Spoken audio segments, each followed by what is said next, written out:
Chez lui, dans le Delaware, le pas serein est suivi de sa colistière Kamala Harris. Joe Biden s'est à nouveau exprimé hier après-midi face à la presse.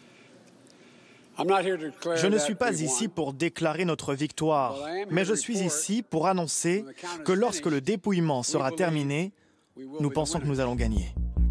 La confiance du candidat démocrate qui se rapproche un peu plus de la Maison-Blanche après des victoires confirmées mercredi dans le Michigan et le Wisconsin. Joe Biden dispose donc désormais de 264 grands électeurs. Il ne lui en manque plus que 6 pour être élu président des États-Unis. Il pourrait les obtenir dans le Nevada ou la Géorgie. Dans cet État, la nuit dernière, l'écart s'est resserré au fur et à mesure du dépouillement des votes par correspondance.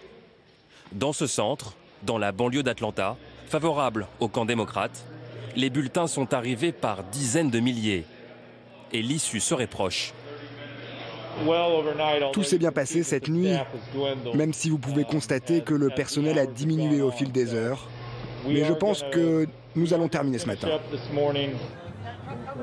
À ce stade, la dynamique est bel et bien du côté Biden. Mais alors que le pays continue de se déchirer,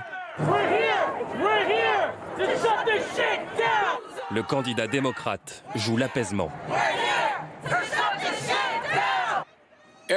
Chaque vote doit être compté. Personne ne nous enlèvera notre démocratie, ni maintenant, ni jamais. L'Amérique est allée trop loin. L'Amérique a mené trop de batailles. L'Amérique a trop souffert pour laisser cela se produire. Nous, le peuple, ne serons pas réduits au silence. Nous, le peuple, ne serons pas intimidés. Nous, le peuple, ne capitulerons pas. Nous, le peuple, sont les premiers mots du préambule de la Constitution américaine.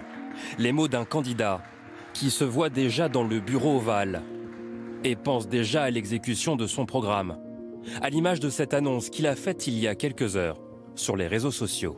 Aujourd'hui, l'administration Trump a officiellement quitté l'accord de Paris sur le climat.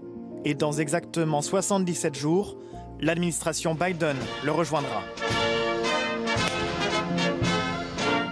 Le candidat démocrate semble sûr de son fait.